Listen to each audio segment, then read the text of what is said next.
Probably smart. Probably. Open Audacity. What are you doing? Okay. Want to do it? 3, 2, 1, go. Sure. Okay. 3, 2, 1, go. All right. Do you want to do a clap as well? Sure. 3, 2, 1, clap. 3, 2, 1, clap. Okay. 3, 2, 1.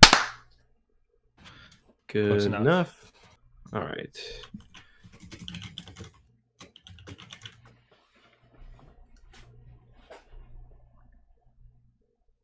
Okay, I am starting now.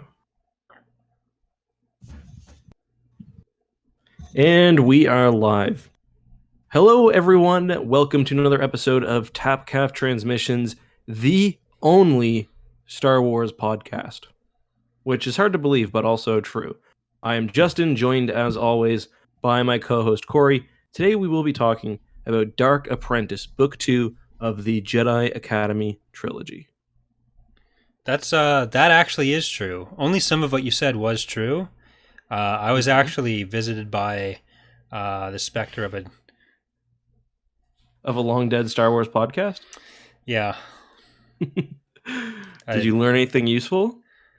I learned that you're not the only one hosting a podcast on this planet, so you're not brave enough to go and learn things about the other podcasts. So I'm going to steal your car and drive away.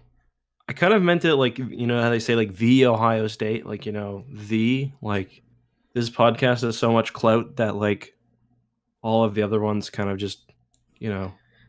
We've been shilling for Star Wars for years and didn't even get invited to Galaxy's Edge celebration. Oh yeah, or Galaxy's Edge. But anyway, hello everyone. We are streaming this live on YouTube, but everyone who's new to Tapcaf Transmissions, just know that this is a bi-weekly, I guess, Star Wars podcast Corey and I do. We focus on a different Star Wars Legends book each week. We kind of break it down, we talk about it, and at the end we give our ratings and read emails from you guys and whatnot. So you can find all of that information down in the description, or if you're listening on Spotify, Podbean, and the other platforms, should be there in the description as well. What's new with you, Corey? Literally nothing. I've just been, well, not really. Nothing has really changed for me in all the self-isolation. I don't know if it's been a similar story for you, but I already didn't go outside or go see other people. Mm-hmm. So I'm just sitting in my, I like to call it my office, but it's really just a corner of my bedroom. And yeah. Functional. Anything like new or exciting coming up on either the channels or your mods or anything interesting? No. Okay, great. So we're 2 minutes into the podcast and it's pretty much over. Thanks, Corey. Okay, I didn't realize the podcast was about my, I could tell you all about Thrawn's Revenge 2.3.6 that's coming out soon. A special video I've got coming out on Corey Loses on April 1st that people will definitely want to check out because it's totally real. And things like that. But what about EckhartsLadder? Sorry, EckhartsLadder. Sorry, my bad. You can just call me Justin or Dr. Eck or Mr. Eggman. No, nothing new really. I've been dealing with this copyright stuff, but I think it's going to be solved pretty soon. Yeah, nothing really has changed for us either. Like Kelsey's obviously on maternity leave. You know, we've got a pretty young kid, so we weren't the most social of creatures already. But yeah, she's actually has to go back to work soon, which is fun. They're like recalling her right in the middle of the pandemic, and she's like, I haven't done like my CPR training or anything. And they're like, oh, it's okay. Like, oh, it's like, well, I've been off for a year and a half. Like, I could probably use some skill touch-ups. She's like, they're like, no, you're probably okay. So. Yeah, I had one of my Sims go down the medical career path once. I think I was like 12. And just because of that, I had the local hospital call and say, hey, can you come in? So it's getting pretty crazy.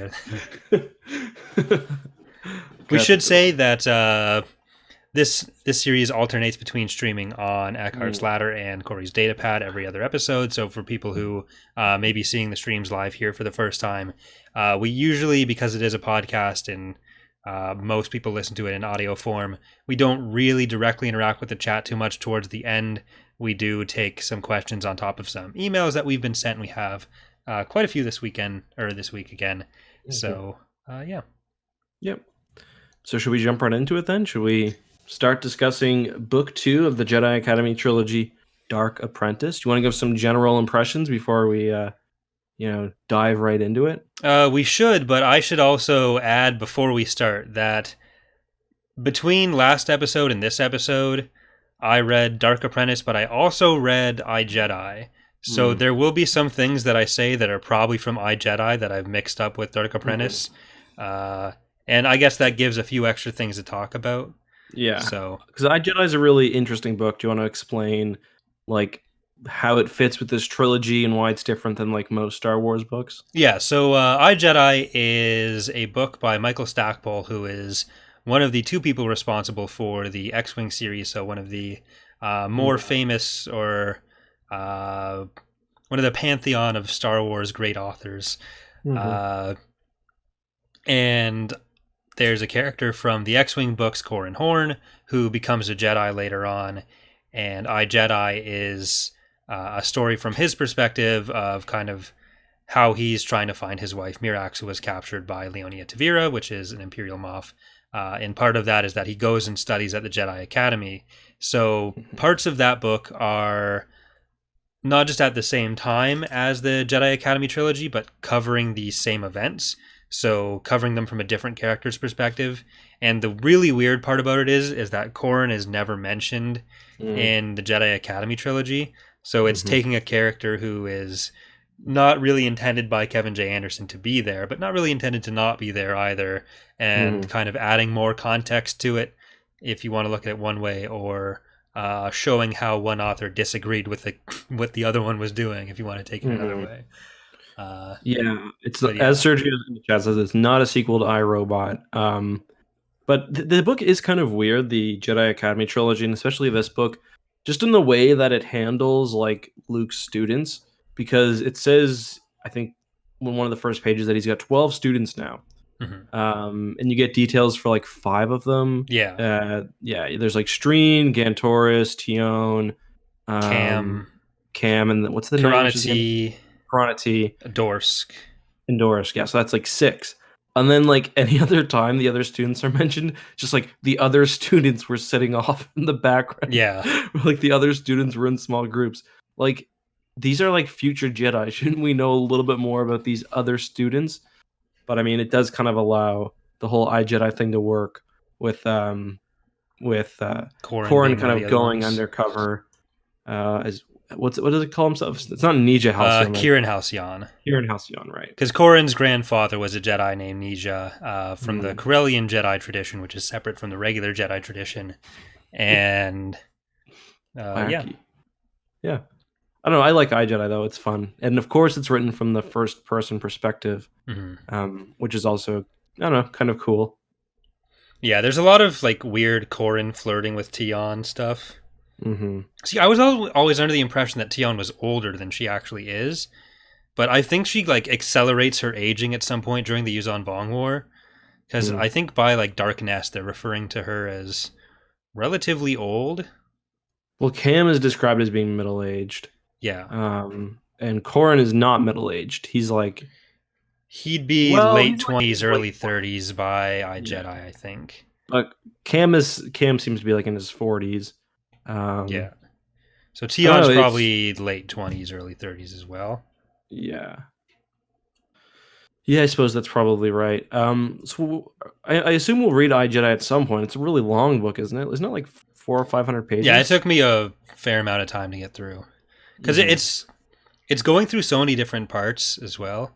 Because like they get the entire plot of Jedi Academy minus the first book, because that doesn't really involve the Academy yet, into the space of about a third of it.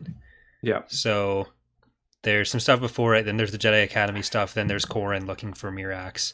And like infiltrating. Doesn't Luke help him find Mirax? Again, it's been so long since I've... Yeah, Luke turns up when Corran's like terrorizing a town as this mysterious Jedi. And yeah, Luke and him infiltrate Tavira's stuff. Cool. Back on topics of this book, did you find it kind of weird how like some of the new students are introduced, like Karrde, okay, but like Tion and Dorsky 81, they come out of nowhere, and it's just kind of like I was like, were they mentioned like in some weird like just something that I wasn't aware of or something, just because of how kind of casually they're introduced. I was fine with that. Yeah, I was fine with it too. It was just kind of like it was weird that they just took these certain named students and made them kind of more of a focus, and then there's the unknown 6 or whatever in the back. Yeah, like I would have preferred if he'd just done like a quick rundown of who the students were, which probably would have prevented iJedi from being a thing and would lock stuff. So I assume that would be why he didn't, so that there's more room for that to be fleshed out later. But so continuing to stay pretty broad, what do you think of like the writing in this book, the style of this book, especially compared to book 1? It felt to me like there was even more attempts to do the, hey, look, this is a reference to the original trilogy, and I think like half of my notes are like that, because like when Han and Kyp are skiing in like chapter 3 or whatever, because Kyp is just getting out from being in the mines of Kessel for his entire life. Han wants to show him a good time, ignore his kids a different way. But I think at one point he's sitting Kyp down in front of Jason and Jaina and saying, "Kyp, you're like the son I never had," and it's very, very confusing for Jason. It really explains a lot of what happens later. But like they're going skiing, and he's thinking the polar regions of Coruscant reminded Han of the ice planet of Hoth. And it's basically the same as if he'd just been making a drink, opened the freezer, went to get some ice cubes. Like the temperature in the freezer reminded Han of the time he spent on Hoth. It's like you don't need to do that. It can be Star Wars without having to throw in. Yeah, it's just like they throw in tauntauns later on in that scene too. Yeah, like I don't know. To me, did the Rebels bring the tauntauns to Hoth, or were they just? That's like I always find it kind of weird when like I think they did. Every story has like tauntauns or like nerfs or like whatever else. I think that's fine because like we get kind of established that like nerfs and banthas and stuff, these are basically the cows of Star Wars, so they're everywhere, domesticated, people bring them around. And like that kind of stuff that's established is fine, because why make something up when that already exists? Yeah, that's fair. But just the attempts at like, it almost feels like they don't trust their thing to feel like Star Wars if it's not brought back to referencing that there was a cold place in the movies as well. Yep. Yeah, that's a good point. But we get a pretty nasty OT reference with Dalla too. Dantooine is too remote to make an effective. Like, oh my god! Like, I was going to say, is that the only reason that is in there? Because it feels like that's it. Yeah, I don't know. It's like, hey, look, she really, really studied under Tarkin.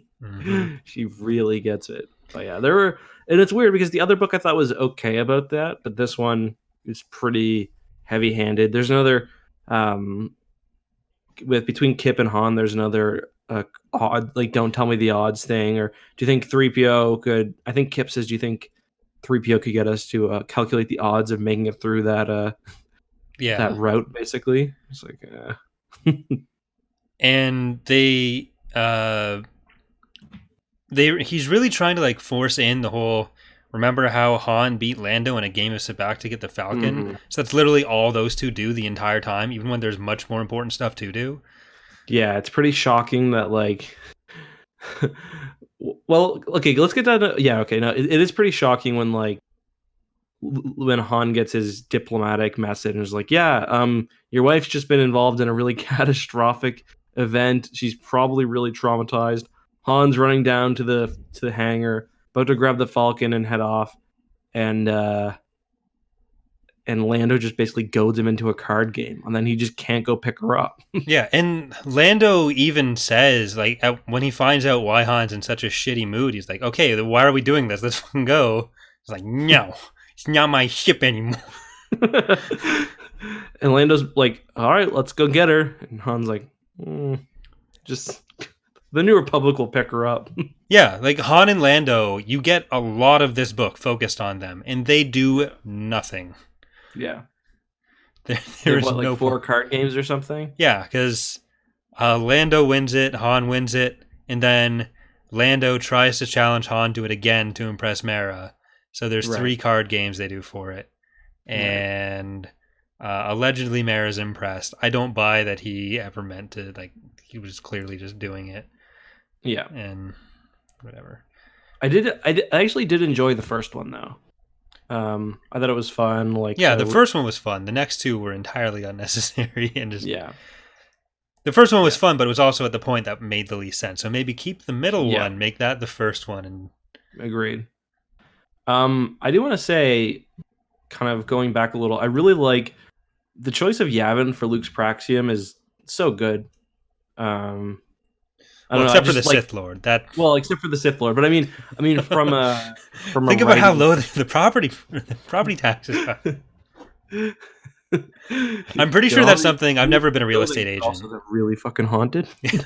I've never been a real estate agent, but I'm pretty sure that's something they're supposed to tell you beforehand. Yeah, there's usually like a lot of rats and mice and like rodents in there, and they're like always talking about like, oh, like Kyp moved his backpack and 35 rats went into the walls. He opened his cape and it all ran away. Yeah. How long has it been in there? Yeah. But yeah, I don't know. Like Yavin's a really interesting planet. I mean, the giant temples are cool, I guess, and it's just like I just like the idea of there being this like vast like jungle that like the students can go and explore, and I think the temple in the middle of the lake is really cool.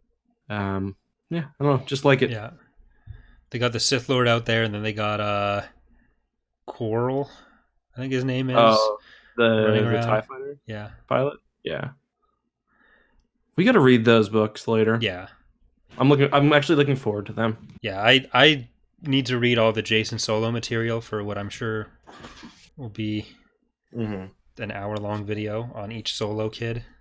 Well, the Jason and Jaina stuff in this kind of reminded me of that, and I was like, okay, I'm looking forward to like young Jedi Knight stuff because, yeah, I don't know, it's cool.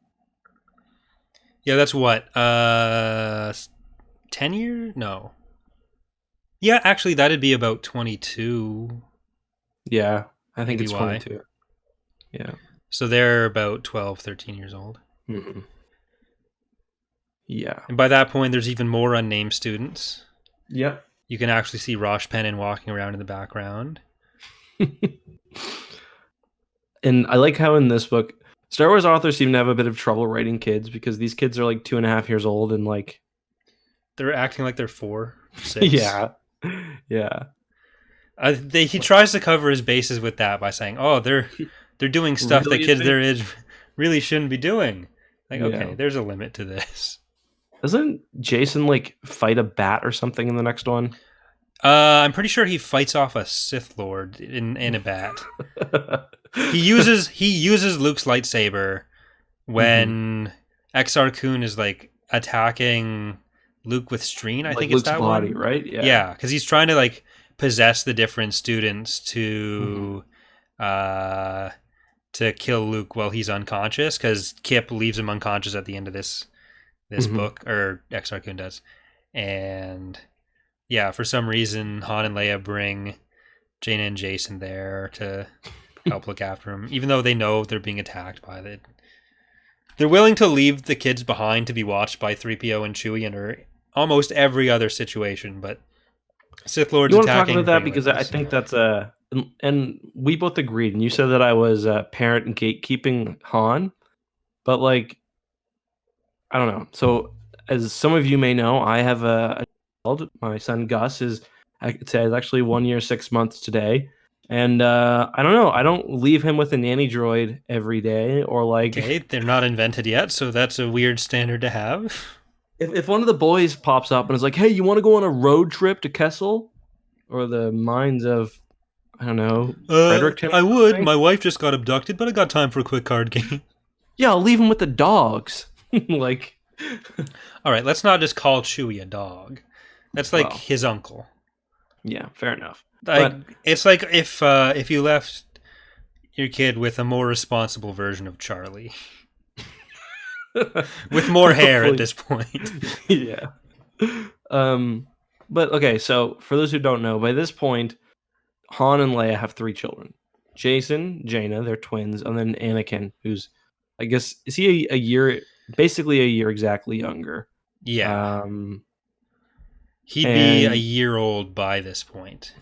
which doesn't happen for most parents because nobody wants to toss another baby out when they've got 2 twins, but Han and Leia, they don't really watch their kids. They give them to Winter. basically Winter, who's Leia's she grew up with Leia Childhood and best friend. childhood best friend, worked in the the Alliance in the New Republic, and now is a full-time babysitter basically. And she seems to be really, really like, I don't know, I think she low-key kind of hates it. Yeah, can I just say what a complete waste of Winter's actual skill set that is? Like, there's nothing wrong with being a childcare provider, but that isn't her skill set. She's like a master spy. It's like, okay, Winter, now you're going to sit on this rock. Having Winter be in charge of, like, the security for Jaina, Jason, and Anakin, that makes sense. But having her be, like, the literal primary, babysitter? Yeah.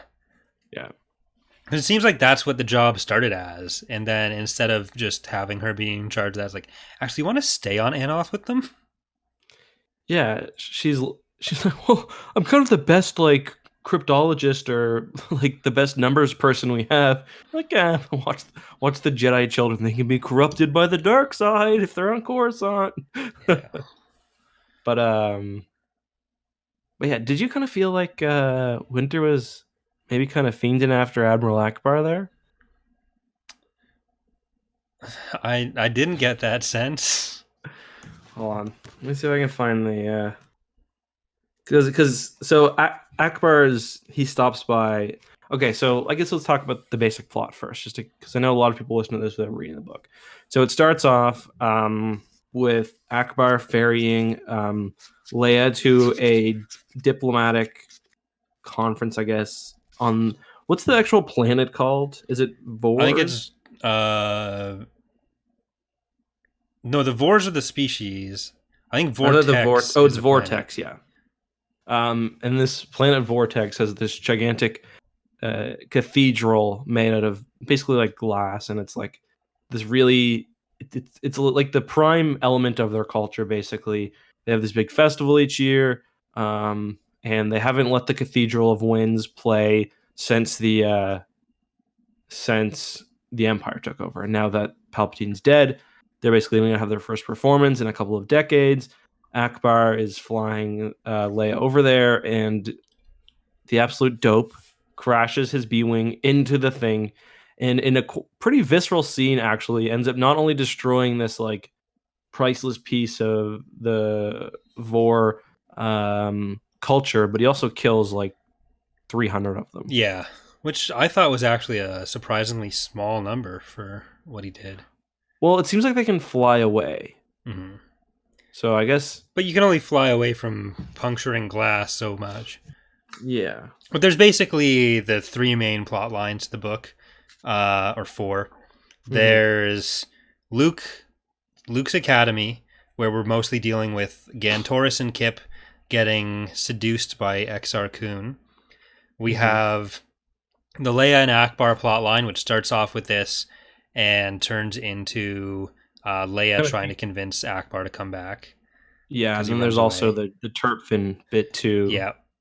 Where basically Ackbar's chief mechanic, his chief Mon Calamari mechanic, is being like unwittingly used as an agent by the Empire. He was captured during, I guess, the height of the Empire, brought to Karrde because everything happens at Karrde. That's where Dalla was trained. That's where Kyp's brother is. That's where Turpfin was experimenting on. And he is basically this mind control gig set up in his head. He's got like a fake brain in there that makes him do things. So he ended up causing the shuttle to crash, basically, and he's kind of pulling some strings, which we'll get even more of in the next book. Sorry, Corey, that I didn't mean to interrupt you, though. No, that's helpful information, because that's basically all we find out from that Yeah. plot line in this book, other than Leia going to get Ackbar back. Then we have the Han and Lando storyline, which is theoretically about going to pick Leia up from places, but I don't know that they ever actually do that.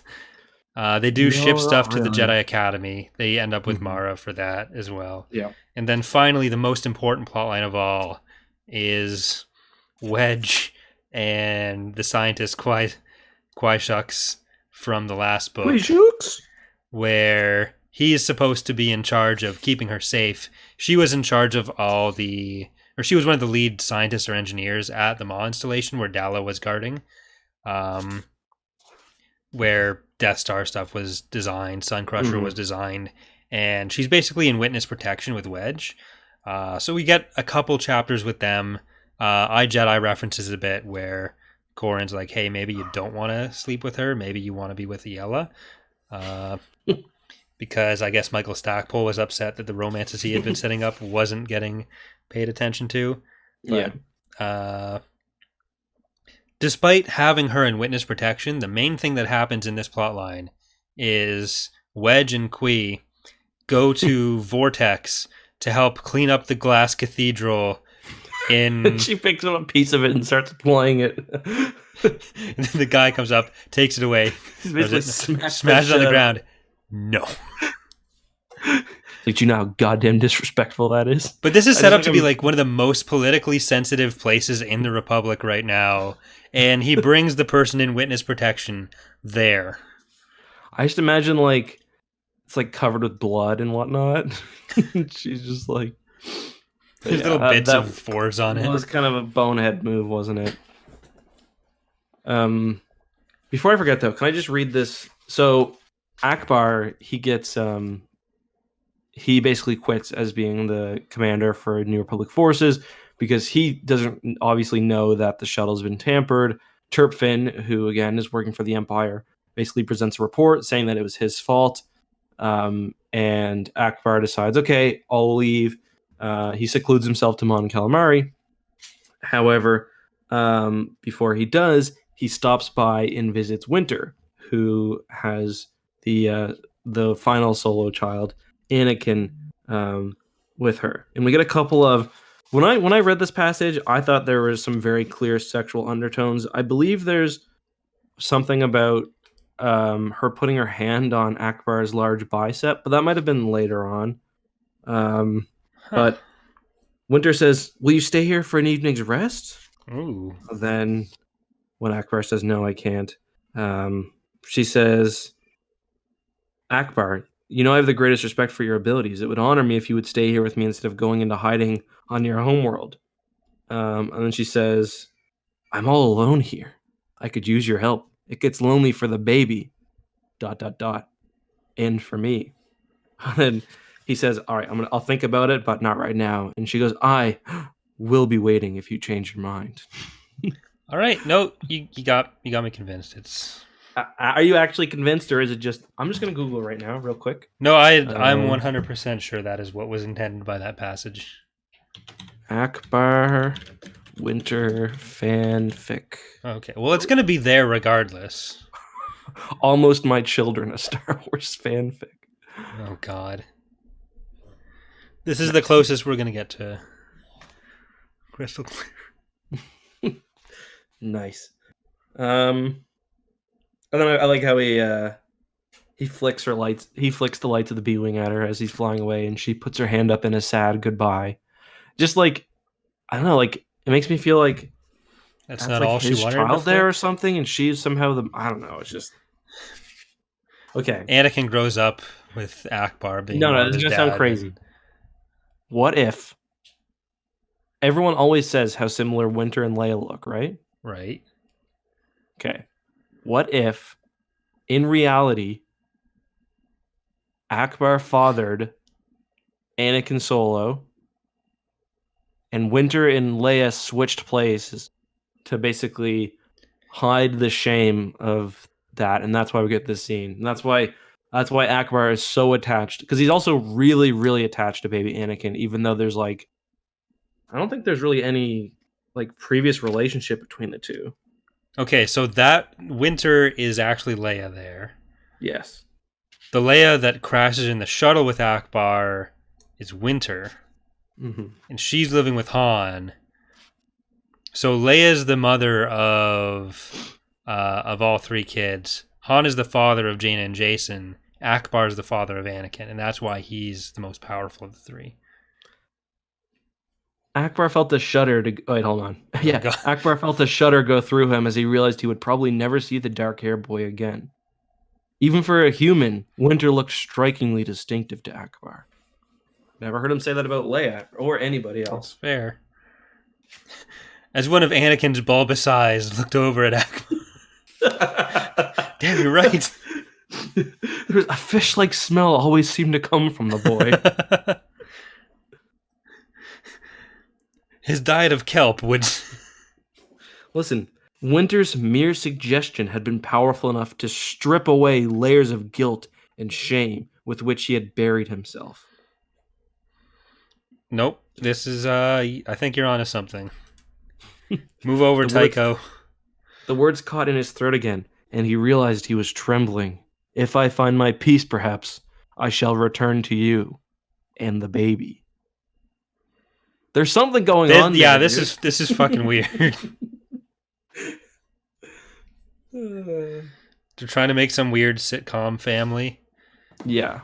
Winter, Ackbar, and Anakin living in an apartment in downtown Coruscant. Yep. I'm kind of interested. Yeah. Let's move on. Yeah, okay. Anything you want to bring up as a next topic of discussion besides how Admiral Ackbar apparently can? I'm kind of just done with the podcast now.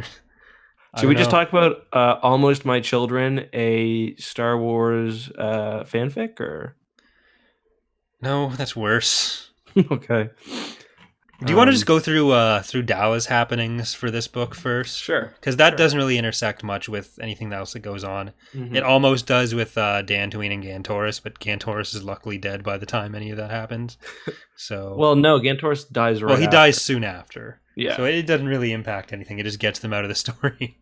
Not that they were ever going to show back up in the story. Mm-hmm. So first of all, there's a lot of this. These books have a lot of the sort of small universe thing going on. Like after Dalla leaves the Maw, she goes to the Cauldron Nebula, which is where Eel Shaw was. Kind of random. Yeah. Especially considering that everyone forgot about Eel Shaw. Yeah, and it's supposed to be basically like a shithole part of the galaxy. Yeah. But she basically intercepts a New Republic Corvette. And she finds out that those people from Eel Shaw, coincidentally enough, have now set up a base on Dantooine. She goes there. They're on Dantooine? Sorry? They're on never mind. I don't get it. It was you know that movie Star Wars? Yeah. I was one of the lines from them. You just keep going. It's fine. Okay. So the Eel Shaw refugees are on Dantooine. Star Wars. And she murders them in like a pretty... I thought that scene was pretty brutal. The like massacre of the Dantooine settlers. Like it talks about like... So basically what happens is Dalla's a really crappy character. No, she's not. But she basically comes out of the Maw. She's really pissed. She doesn't want to lead the Empire to glory. She's basically trying to hurt the New Republic as much as possible. And so they go to Dantooine. She starts firing on this. There's like a New Republic station there too. But and then she sends down AT-ATs and stuff. And there's some pretty brutal scenes of like the settlers trying to run away and just getting like exploded. Evaporated in place. Like War of the Worlds style. I was like, wow, that's pretty brutal, especially the story of these people. You know, they come from Eel Shaw. They're basically been forgotten about. They finally are in this new place. It's like paradise for them, even though, you know, they're basically living as like farmers, but in a, you know, their planet's not like trying to kill them actively like their last one was. Yeah. Yeah, and they just get destroyed. And it's all because Daala intercepted the supply ship that was happening to go there. Yes. Which, what are the I chances? guess maybe the supply ships were picking up some stuff on Eel Shaw as well. But no, because she picks up the supply ship at the end of the Corellian run, so she's left the Cauldron Nebula. So there's like a lot of coincidences there. Yeah. Luckily, it keeps it all tied together, and that's Daala's only anywhere near successful attack. I guess she does destroy some Mon Calamari cities, but that's only because in her next attack, there is for the most important... I'm going to say most important New Republic shipyard. Maybe that's me overstating Mon Calamari's importance there. No, Most important New Republic shipyard, already been attacked by Imperials and devastated. The entire defensive force there is a B-Wing squadron. Yeah, I was almost going to take a picture of that sentence where it's like, we left a B-Wing squadron up there to protect the shipyards. Like, oh, did you? From what? Yeah. It does mention, to be fair, that there were a few smaller cruisers. But yeah, this is the New Republic's most vital resource. Morith fucking Duel has a bigger fleet than Mon Calamari. Oh, by far. Morith Duel could have taken over Mon Calamari, no problem. It's right there, too. Yeah. And I think there's one book where it says like the New Republic spends like 10% of their GDP on the Mon Cal shipyards. And they got like that one cruiser. Yeah, one ship. But this actually is where Leia's story does intersect with it, because what Leia does for a good part of the book is she's kind of overwhelmed by the Coruscant politics. Mon Mothma is getting ill for a reason that no one understands, which it turns out, well, I don't want to spoil it, but the drink that was thrown in her face, maybe it wasn't just a drink. But so Mon Mothma's health is failing. Leia is being left as kind of the sole voice of reason on the council now that Ackbar's gone, because it used to be that her, Ackbar, and Mon Mothma were kind of what she calls the moderate wing of the council, especially in the context of this debate where the New Republic has the Sun Crusher now. And so there are like many generals, like Garmbelibus is like, blow them up. Probably could just blow up the Empire. Yep. And I'm kind of like, you probably could just blow up the Empire. But you shouldn't, maybe. Yeah. So Leia decides that the best way to solve this is to try to convince Ackbar to come back. Ackbar has resigned before any sort of like verdict has been passed on what a punishment for him would be after Vortex. He flies to Anoth and then he flies to Mon Calamari. And Leia goes to convince him to come back. She meets an ambassador named Silgal, who shows very obvious force powers, yet does not suspect a thing, despite the fact that she's actively telling people the outcomes of her powers. And so when Silgal and Leia are visiting Ackbar, trying to talk to him about what he needs to do to come back and help the New Republic, he's busy looking at underwater earthquakes. And this is when Daala attacks, so he takes over the defense of the planet. And yeah, like, not only are the Mon Calamari shipyards important, but like the Mon Calamari make a lot of ships. Presumably they find their own planet important. So you'd think they'd have, something there to protect themselves, but yeah, they had a half-built Mon Calamari cruiser. Okay, so the battle goes basically, Dalla is using an old Tarkin trick, which is unfortunate for her because in Star Wars Legends, I don't know if this is true for canon or not, but in Legends, Ackbar was basically Tarkin's slave for a while. Yeah. So she's doing this plan where basically 2 Star Destroyers are attacking the planet of Mon Calamari itself. It's sort of a feint. She's hiding a 3rd one behind Mon Calamari's moon. And the whole idea is that hopefully she can pull the meager forces that Mon Calamari does have away from the shipyard. And then that 3rd Star Destroyer can come out and attack it. I've done a battle breakdown. Yeah. If you want to watch it. If you don't draw those B-Wings away, then it's all going to fall apart.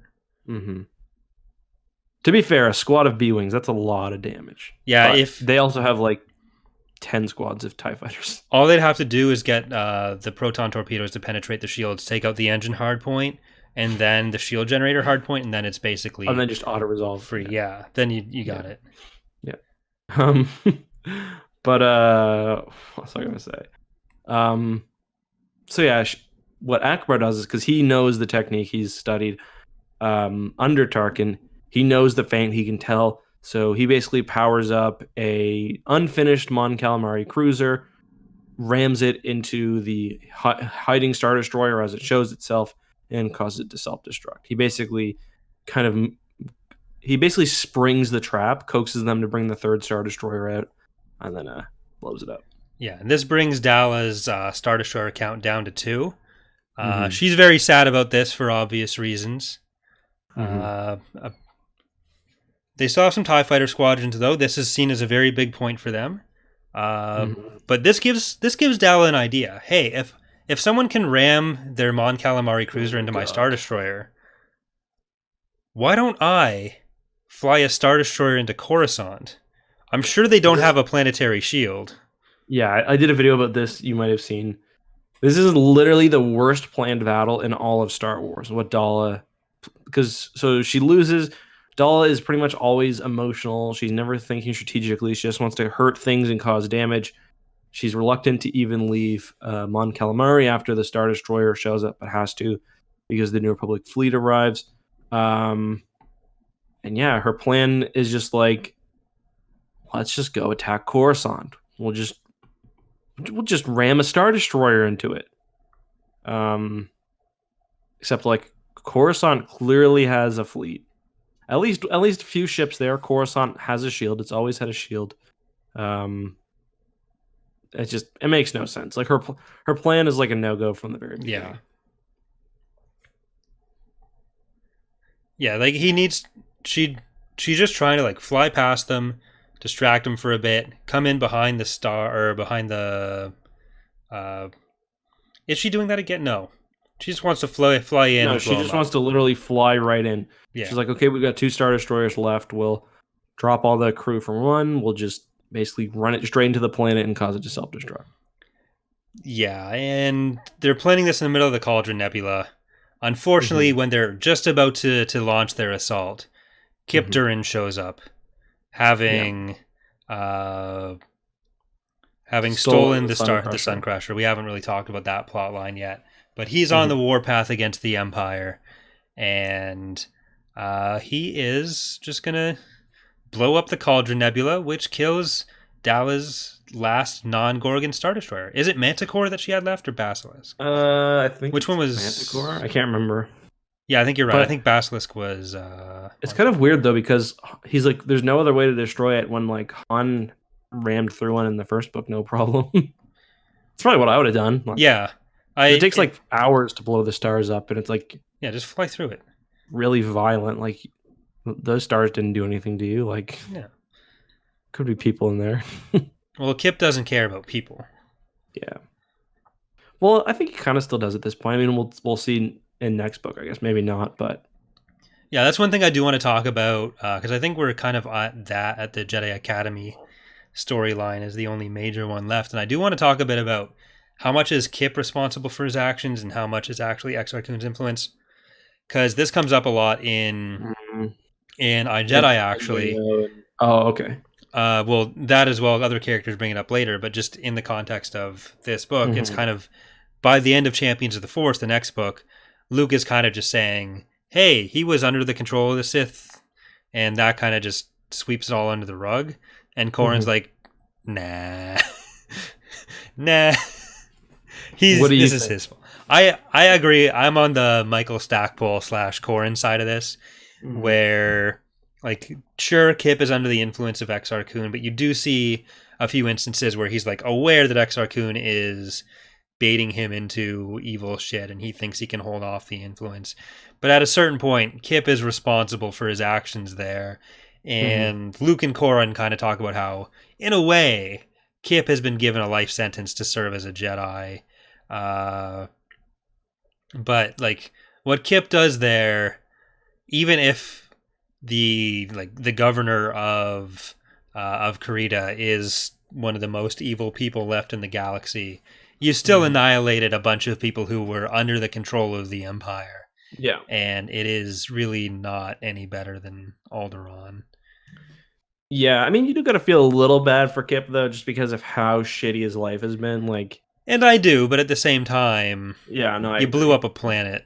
Like, if he had held up a grocery store or something. Not even a planet, like a solar system. Yeah. I don't know if there could be other. I think there are other populated planets in the Karrde system. So, like, if he'd even like blown up the entire military academy, and they're just like non-combat staff there, like admin staff, I'd be able to say, okay, he did that. That's terrible. He can atone for it.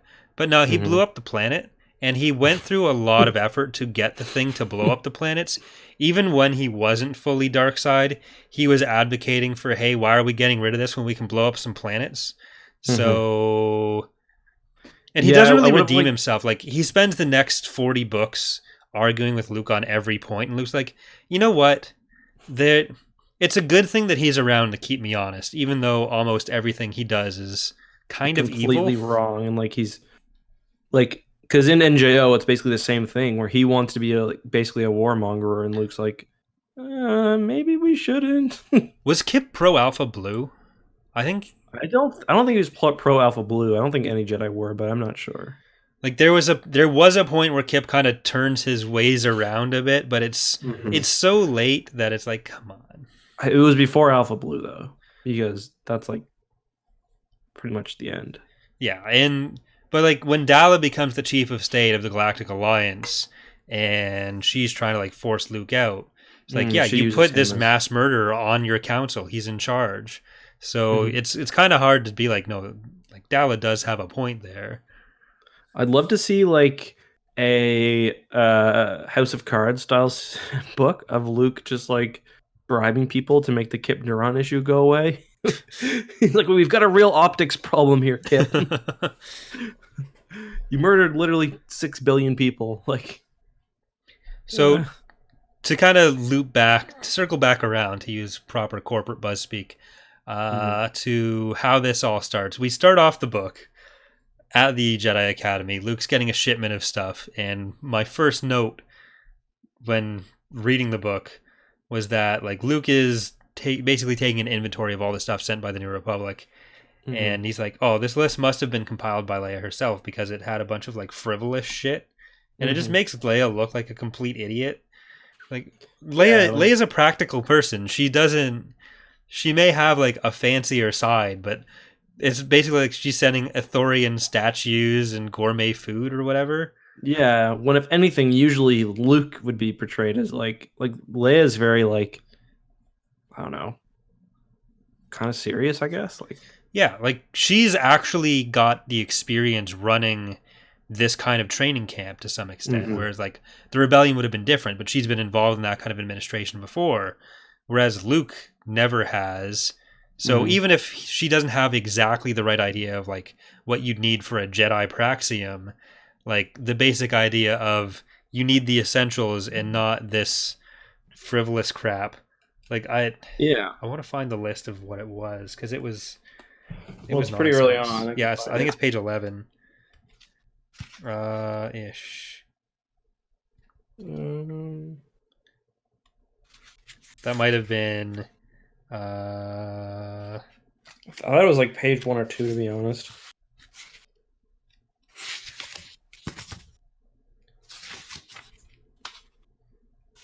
Actually, my Kindle will have it with the note. But anyways, so yeah, he's got his students there, the unidentified ones that you were talking about earlier. And Gantoris from the start is kind of evil. Luke is not a great judge of character. I think we talked about that in the first Jedi Academy book. Yeah, and in this book it's like so much like really questionable shit happens that like should have really been a warning sign for. It's like he catches like Gantoris like beheading a small rabbit. He's like, beware of the dark side. Not actually, but I'm just like basically really obvious shit like that. Like Gantoris really tries to murder him in a duel, and Luke's just like, better be careful, bud. It's like the next Take your morning he finds lightsaber it. back. Yeah. Here, the cargo. Yeah. Leia herself must have compiled the cargo list. Exotic food synthesizers, comfortable clothes, heaters, humidity neutralizers, even a few hollow Ithorian wind chimes. It's like the food synthesizers, sure, but the exotic part, Leia would know better than that.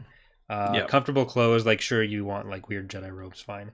Heaters, humidity neutralizers, those can be useful, but not the essentials. But the Ithorian wind chimes, like why would Leia send that?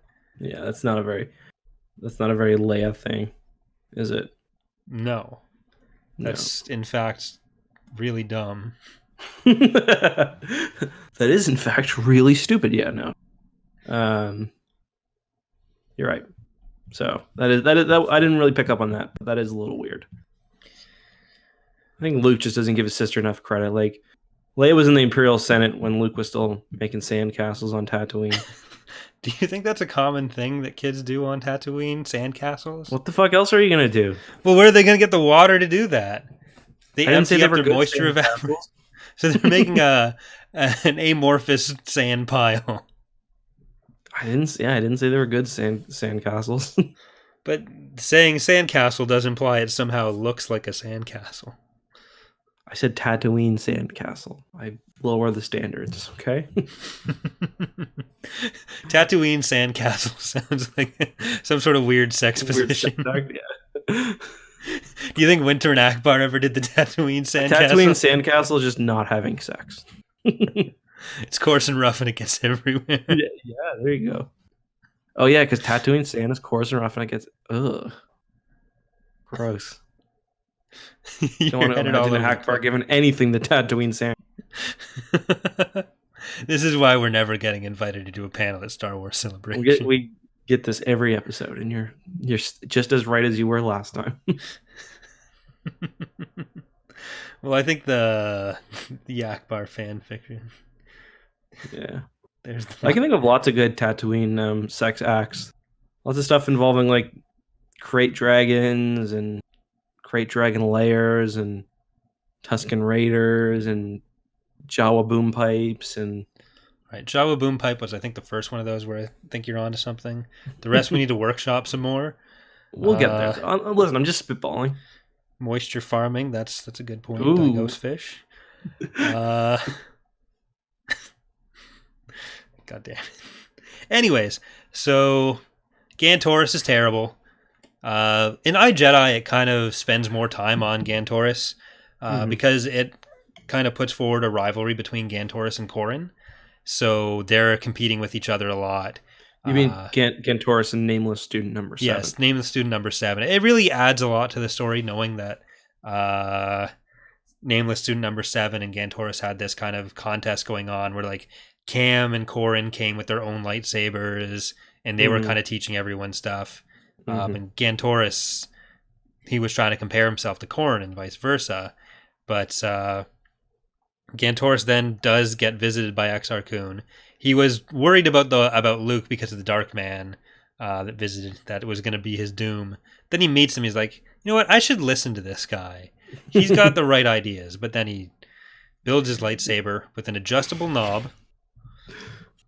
Yeah, and crystals he got from the side of Are they crystals from the? I forget. Are they from the Yavin gas giant or something? They said. I don't know if he uses Karrde gems. I think they're from a temple somewhere, or they might be Karrde gems. Yeah, that he found in the temple. I think. But that's much better than how Corran builds his lightsaber in iJedi, because instead of being like a Karrde gem or needing any kind of like kyber crystal or anything, he gets gems from some like. Is it Vima Devoto? No. That's too bad. Yeah.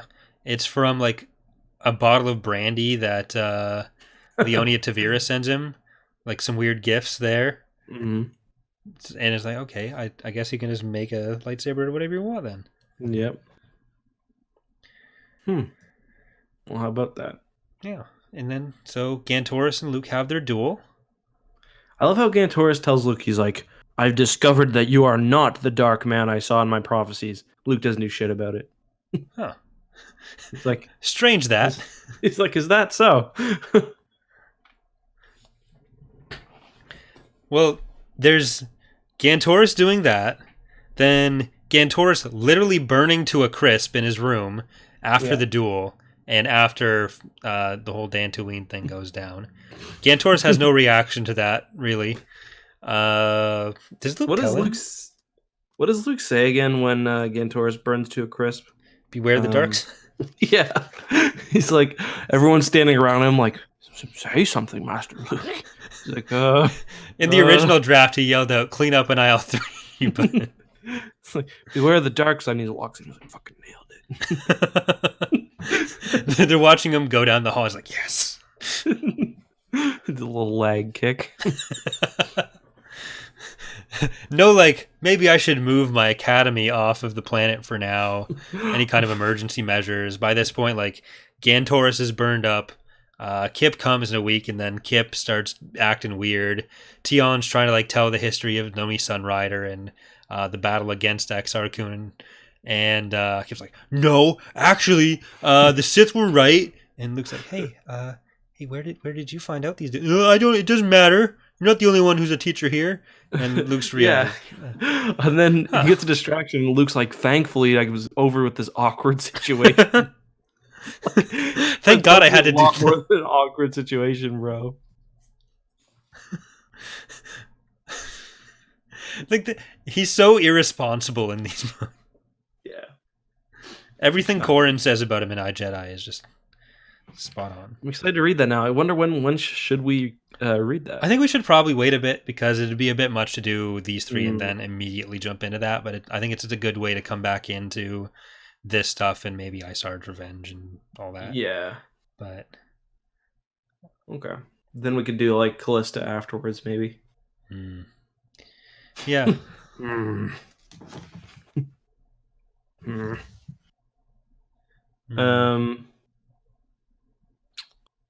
Yeah, so what do you want to talk about now? So basically, I think we covered most of Kyp's storyline. He leaves. He leaves, he steals the Sun Crusher, he tries to blow up. Well, he does successfully blow up one of the Star Destroyers. Well, first Mara goes to the Jedi Academy.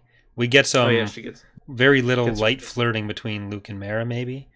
But we also get some weird come-ons to her by Lando, which is awful.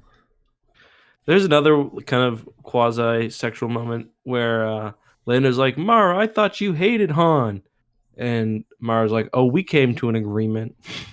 I guess you could say. I'm like, oh, shit. Okay, that one I think you're reading too much in. But then you're going to like open up to a page. And it's like, well, actually, Mara told me a story about details about Han's dick that I just somehow missed. Yeah. It's like, no, it's right here. Look, mushroom shaped. The Stormy Camino. Surprisingly wide. All right, let's move on. But yeah, Mara, she's there for a week. She leaves. Luke loses Gantoris, then loses Kyp, then loses Mara. Would have lost Mara sooner if she had her ship soon enough. Loses Corran as well. Kyle Katarn hasn't shown. Maybe Kyle's one of the other ones in the background. No, because Kyle isn't a Jedi right now. Well, none of the students are Jedi right now. But Kyle doesn't go to the academy till later. Silgal shows up at some point. Like, I really think Silgal must have been aware of her powers. Yeah, I think maybe she just wasn't trying to draw attention to herself because she knows how Jedi have been treated or something. Because, I don't know, she very obviously does draw attention to herself. Because, like... Yeah. She knows she's doing something, and she doesn't explain what she's doing. I guess she just doesn't know it's the Force. But then does she think she's like Sylvia Brown or something? Be like, yeah, and it's not like instead of saying, don't worry, that shark won't eat us, it's like, that shark's going to eat that fish, which is going to eat that fish, which is going to eat that one. It's just like, she's walking around like Jesus after the attack on Mon Calamari. Then she gets to Yavin, and he's like, well, Leia says maybe I have some powers. Like, okay, she's just very bashful. Come on. Yeah. I really like Silgal, as we've covered before, but that That just makes her look as dumb as Leia's packing. I was wondering, does the whole thing that they say about Mon Calamari female looking different, is that carried over? Because like it talks about how like Silgal as like a Mon Calamari female is like slimmer and like different color. I mean, it's like different coloration and like different proportions, but I don't think it's meant to be like too much sexual dimorphism there. Yeah. So Okay. like the pictures of Silgal do present her as like not quite as bulbous as Ackbar, and Mm-hmm. their eyes seem to be more inset than. Yeah. But yeah. Speaking of one thing I meant to mention earlier when we were talking Ackbar, they go to the meeting and Hraikum Horn is there. I was like, oh, that's the guy from Courtship of Princess Leia, the fat one. But then I looked it up, and that's Thrycum Horn, Yeah. and this is a different character because there's a spelling mistake. They didn't just say like, no, that's actually the same person. They turned it into a new character. Which is really dumb because it would have been nice to have it be the same guy. Yeah, fucking heckin' Thorm. Yeah. What do you think of Dorsky 81? I prefer Dorsk 82. Such a boomer. Well, Dorsk 81, he gets his big moments in the next book, right? No. Oh no, that's when Nighthammer attacks. Yeah. So he's. I get that mixed up sometimes too, but yeah. Because it's so similar. It's Dalla and it's the kids and. Yeah. Well, I mean the students, not the kids, but. Yeah. Yeah. So Dorsk doesn't really do much in this then. No. He's friends with Gantoris. He's like the only one that's a friend of Gantoris at that point. Yeah, well, he's like his partner at least. Yeah. Gantoris doesn't respect him very much. It's very Jake Peralta and Charles Boyle dynamic. Okay, I can see it. But yeah, there's not really much to comment on right now. Yeah. One thing I was thinking, I was kind of thinking of you when I read this. Whenever they talk about the Jedi Holocron, it kind of reminds me of Harry Potter, the magical portraits. Mm-hmm. But I guess that it's like actually the spirits of the people in there, is it? No, because there can be a portrait of a living person. It kind of like takes them and kind of a lot of their memory. Yeah, it's similar technology. I think that's how they make them. Mm-hmm. Because it's basically so like the Holocron. It's kind of cool because it's basically like it's like basically an AI made up of the personality of an ancient Jedi. So like you can ask it questions and stuff, and it will give you information. The one thing I do like is it's they're using the Holocron that Leia literally yanks it out of Palpatine's hands in Dark Empire. Yeah, she's like, I think I'll take this, and pushes him over on his bed. Well, I think a better way to put it is that like the paintings in Harry Potter are more of like a caricature, a snapshot of the person at that moment in time. Okay. So it has their personality. Maybe it has some of their knowledge, but then the painting can like develop its own knowledge and shit. Whereas the Holocron is more like a user interface for a set of information, where they took that information and they put it from the perspective of Vodosius Boss, and it's more like Ask Jeeves. Where like Jeeves isn't the one actually telling you this shit. It's just they decided to make it a weird English butler. And for this, they decided to make it a dead Jedi in commemoration of that guy. So I think it's more like that situation because there's still like a Force ghost of Vodosius Bass out there in Abeloth land, probably having dinner with Jason and Mara. Yeah. Well, not Jason, because Jason goes to Sith Hell. Right. Well, Purgatory. Yeah. What do you want to talk about now? I feel like we're really flying through this book. Yeah, there isn't really that much that happens in it. I mean, we say that we've already been talking for an hour, but a good 45 minutes of that was Ackbar and Winter. Let's talk about Mara. Mara and Talon Karrde apparently being retired, which I thought was weird. Let's keep in mind, this is 2 years after the Thrawn trilogy. Yeah. So he was setting up that organization in the Thrawn trilogy, apparently to just leave it immediately. And he's still active a good 30 years, 40 years later in Fate of the Jedi. Yeah. Yeah. He's 'Cause not that to, old. He goes to Luke's going away party. Yeah. He's Is probably only like 70 at that point. He's not. He's maybe in his 40s in the Thrawn trilogy, right? I wouldn't even say he's in his 40s. I would say he's in his 30s. But I guess he's just trying to get some heat off his back, maybe. Maybe, but he just leaves Mara in charge, and we get my least favorite iteration of Mara out of that whole situation. She's like a caricature kind of her character in the Thrawn trilogy. Well, they kind of like take her in page 1 of the Thrawn trilogy and turn that into who she is, and just kind of disregard all the character growth that happened. Because like by the end of The Last Command, her and Luke are like pretty much fine. Luke gives her the lightsaber, but now with this, it's like, oh, she hates Luke. Wow, they can't be in a room together. Yeah, and it's like it's basically her character, except now her eyes are a little kinder.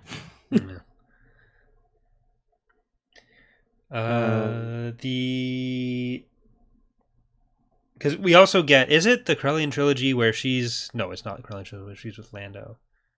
No, that's the Cluster trilogy. Where she's like, they're half dressed on the phone with Luke, but that's just a cover story.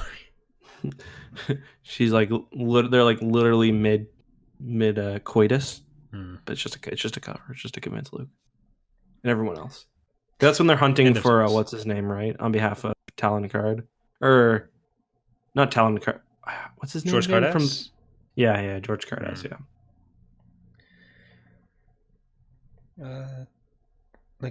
I don't really have a whole lot else to talk. I'm trying to think. I think that's all I wanted to. We covered most of the major plot points in this book. I mean, it's a fun book. I think just like the last one, for me, Kevin J. Anderson really nails like the fun tone of these books, and like this is a good representation of how I kind of imagine the early Bantam EU, and like not super early, but the Bantam EU in my head, I guess. It's fun. It's pretty light. Some wacky stories. It's not the best Star Wars EU book, but I think it's a fun adventure, especially when you put the whole trilogy together. Yeah, it does suffer a bit from like typical part 2 of a trilogy stuff where you're kind of building up a bit, you don't get much payoff. But yeah. All right, well, let's do you want to give it a rating and then we can answer some questions and stuff? Sure. On my side for my recording, I'll head over to our rankings, but okay. I don't know if I even there's a few that are missing from this. But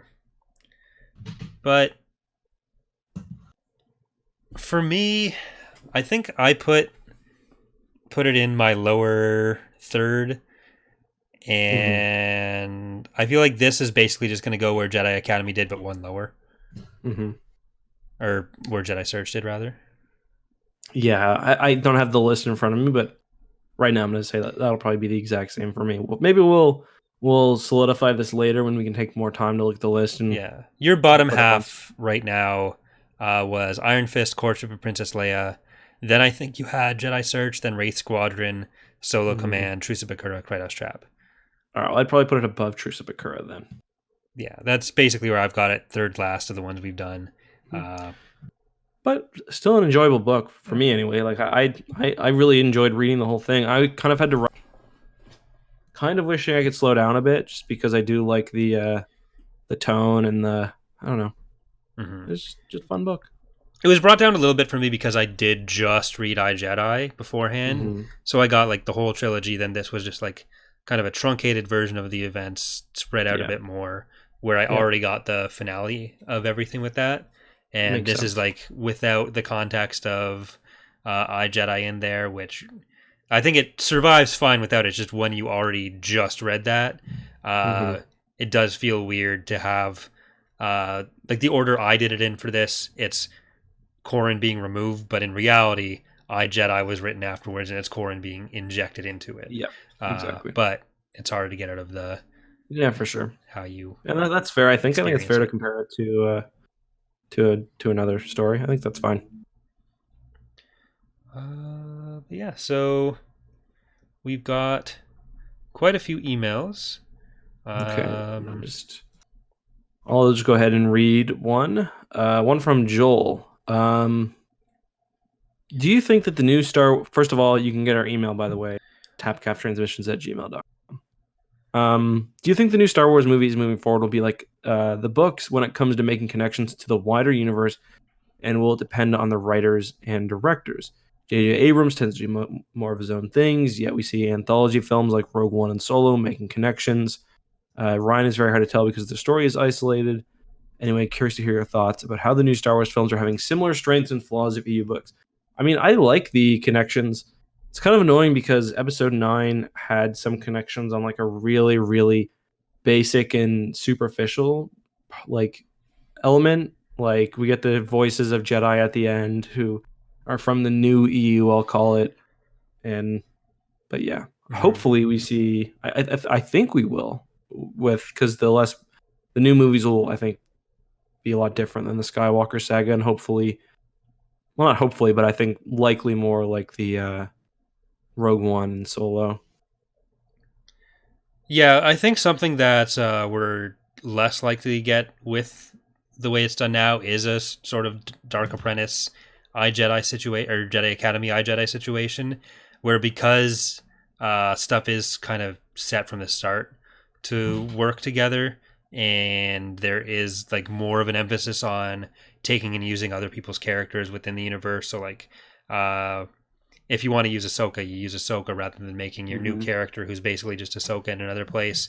Yeah. Or like whenever they do set up making a new Jedi Academy or whatever happens after Episode 9, if there is another Jedi Order afterwards, then it's unlikely that we'd get a story and then later have a retelling of that story with Ahsoka inserted or with Ezra inserted. Instead, they'll probably be involved in some, or Cal inserted. They'll probably be involved from the start if they are at all. Yeah, that'd be nice, I think. Then we have another one from Joel. We actually get two more from Joel that kind of go over the same sort of idea of like including different Legends characters or Legends ideas, and whether stuff after Episode 9 should be treated as not part of the Skywalker saga, but as their own entities. All right, so I think we mostly covered that. We got a lot to get through today, so... Yeah, and I think we talked about some of that in the last episode, too, with adding Legends characters in. Do you want to read one from Neil? Yeah, so Neil says, "Hey guys, hope you guys are getting lots of clicks with everyone stuck in front of their computers. Thank you. Hopefully people are enjoying the podcast in their downtime and staying safe. Don't go outside if you do not have to. Seriously, don't do it. This trilogy I'd always avoided because I heard of the Albatross of the Sun Crusher, and I was shaking my head when it flew through the Star Destroyer. Then later when it got hit by turbo lasers or rattled, there was no chance of building any tension. But aside from the Sun Crusher, I rather enjoyed it and finished the trilogy early. Wish I would have read it sooner. Side note, reading about the secret weapons installation, doesn't that feel like it could have been the perfect setup for the fleet in Rise of Skywalker? The timeline fits. I actually figured we had a lost fleet situation when I saw the first teaser. Plus, if they made 10,000 Imperial 1 Star Destroyers, that would have been wide enough to establish the final order. We didn't need those shark-shoving cannons. And we could have seen orbital bombardment of Kijimi from 5 to 10 ships. Would have been sweet. Anyway, take care, Neil." Yeah, I agree that would have worked. There's no reason for them to have super weapons. They could have just devastated the planet. And I think it would have been even more kind of notable in that way because it would have been like, oh shit, they got a lot of ships. Yeah. I did kind of think it was a hidden fleet type of thing. I didn't think Palpatine was going to be involved like that. At first, anyway, I did think was kind of going to be I thought there might be not quite a Katana fleet thing, but maybe Kylo kind of tracking down a lost Imperial fleet or something. But yeah, it could have worked for sure. And I agree with everything you say about the Sun Crusher. Obviously, it being indestructible is definitely an issue. Yeah, I think last time I said that the only thing I dislike more than the Zeiston is the Sun Crusher. So, yeah, I don't like it. Yeah. I don't love super weapons in general. Yeah, me neither. I mean, when they're hard to build and giant and take that much time and investment or whatever, but when it's on a smaller ship that can just do whatever it wants, then it just, or when there's 17 of them at once, I don't love that either. Thank you for the question, Neil. Next up, we have a pretty simple one from Luke asking when the new rebellion takes place, and it is right after Black Fleet Crisis, I think. Yeah, it's 5 years after the Jedi Academy series. Yeah, so quite a time jump there. Lots of stuff happens. I guess Leia would be chief of state by then, right? Yes.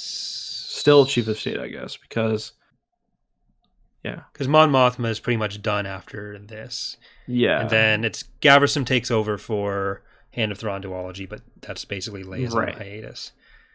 But yeah, that was always kind of weird. Yeah, Luke does bring up another point here. It felt very similar to Jedi Search and the New Rebellion, so are they close together? I think that, and it also says thanks, keep up the great work on the podcast, so thank you. Thank you. But I think part of that is just the fact that in the Bantam era, so this was the 90s, Star Wars books were published by a different company than does it now and has done it since about 2000, Del Rey. And there are very different tones between how things were done in that decade, aside from just being the 90s and feeling 90s-y, where there was a lot more of Star Wars like this pulp standalone adventure situation, where there was less connectivity between the books as like an ongoing plot. There was still a good amount of that, but it was more you set up whatever your situation was within one or two books, you resolve it in one or two books, and it's more the continuous threads are more the rebellion is slowly inching its way to wiping out the Empire rather than any major character changes. So you end up with a certain tone that's fairly consistent. Some places do it better than others. Some places do it worse than others, but that is why it is a similar tone there. Yep. I personally quite like the Bantam tone. They're my favorite books, I think. My favorite Star Wars books. And yeah, people are allowed to have different tastes, and you're allowed to be wrong about that. So we had an email about Travis that I'm not, or from Travis, just because he encouraged or he mentioned some hosts. I don't think we'll talk about any potential hosts on the podcast, but we are always open. Corey was joking the other day that isn't it crazy how having Star Wars Explained just ruined it, because we had Star Wars Explained, who was a great guest, and then we never had any more. Yeah, he was a guest on like our 5th episode. Yeah. On was that the back? No, that wasn't the back door. No, I don't think so. Because it was definitely not the back door. No, I just like finding excuses. Because you made that joke, and I was like, Alex isn't going to. But yeah, we'll definitely consider more guests in the future. No promises about specific ones, though. Yeah, we've had a few people we've talked to who may or may not show up at some point. Yep. But George Lucas confirmed. Yeah, well, we turned him down. He doesn't understand Star Wars. Yeah, he's like, we can't have Mara Jade mentioned in it. And I'm like, sorry, George. He's like, we're only dealing with the true canon here. The Star Wars Droids TV show. The dream is Troy Denning, right? I think it's possible. Yeah, that's the most realistic, highest we can aim. That makes it sound like I'm shitting on Troy Denning there. I just think he's the only author who would actually consider coming on a podcast. I think I've seen Michael Stackpole on podcasts before. Yeah. That'd be cool. Maybe we can get them both at the same time. Yeah. Ooh. If we could actually get Kevin Anderson and Michael Stackpole on at the same time, so they can tell us which version of this trilogy is better, I, Jedi or Jedi Academy. I can't imagine those guys give a shit anymore. No. I don't think they... After reading them, I just felt like Michael Stackpole doesn't like Kevin J. Anderson very much. I would love to get... what's his name? Who wrote Dark Empire again? Tom Vitch. Yeah, Tom Vitch or Vike and Timothy Zahn. Oh God, the Jerry Springer Star Wars podcast. Yeah. I think the final email we have is from Cody, who asks about Master and Apprentice. I haven't read that yet. I have a copy of it even on my bookshelf, but I haven't read it yet. My major issue is Gray apparently forgot Jedi have Force abilities besides jumping and visions. Yeah. That does happen. Some people are really good about Force abilities. Like we see, there are like some of the like post NJO stuff. There's like a really wide array of Force abilities. Like especially with like when lots of Jedi are working together. They have like their crazy battle meditation and stuff. Basically, Jedi can do whatever the author really wants them to for their plot. It's not. There's also like pretty differing like levels of strength. Like sometimes there's like a situation, and it can be frustrating. I noticed this in the Clone Wars too, where like Anakin and Obi-Wan will be like, there'll be like 3 battle droids in like a really difficult, like they'll have to like surrender to something that they shouldn't have to surrender to or whatever, and just use the Force. But the Force moves at the strength of plot, I guess. And there's always inconsistencies. Right. But I think that is it. Is this going to be our shortest Tapcaf ever? I think by a fair amount. Well, I think it was probably an hour and a half for our shortest before this, and we're at 120. Okay. So. All right. Well, guys, I hope you enjoyed this episode. We will champion. I assume we'll do it on the 9th, which is 2 Thursdays from now. Oh yeah, I meant to mention, I've been listening to these books on Audible as well as reading them, and I kind of want to give you guys my thoughts on whether you can do the Audible version, because it is way more accessible than, like, I know a lot of people don't have time to read full books. For this book, I'm going to say the Audible version is completely fine. It cuts out completely the zoo thing, but other than that, it pretty much captures everything. So if you want to listen to the Audible version, yeah, exactly. If you want to listen to the Audible version, it's only 4 hours long, I think. Yeah, it pretty much covers everything. So, yeah. Yeah, a lot of the audiobooks are actually shorter than our podcasts about the book. So, yeah, that's true. But others like the Thrawn trilogy are full length, which is beautiful. But yeah, that's going to be all for today. We will finish our coverage of the Jedi Academy Trilogy on the 9th, probably on Corey's channel. As always, guys, this will be available on your favorite podcast service in the next couple of days. And if you enjoyed this video, make sure to give it a like and give it a 5-star rating or whatever you do on podcasts. I don't know. And I guess we should say, if there is a favorite podcast serving platform that it's not on, let us know in an email, and we'll see if we can spread the apparently only Star Wars podcast further than ever. The Star Wars podcast. Your source for the Force. That's someone else's tagline. We can't use that. Was that the Force.net, I think? I have no idea. Maybe. I don't remember what the Force.net's tagline is. But for anyone who wants more Eck and Corey content, we will be doing a Burial Cart on my second channel, X2. It'll be fun. And we're going to have a special guest, Mark from the Templin Institute. So Mark, if you watch YouTube lore stuff, you're probably familiar with the Templin Institute. And Mark is... And he could be a fun guest for a future episode as well. I don't think he likes Star Wars. Okay. Never mind then. Every time I say I like Star Wars, he just makes fun of me. That's all. But he does that anyways. There's nothing you can do about that. Okay. Well, good night, everyone. I'm going to go cry. Good night.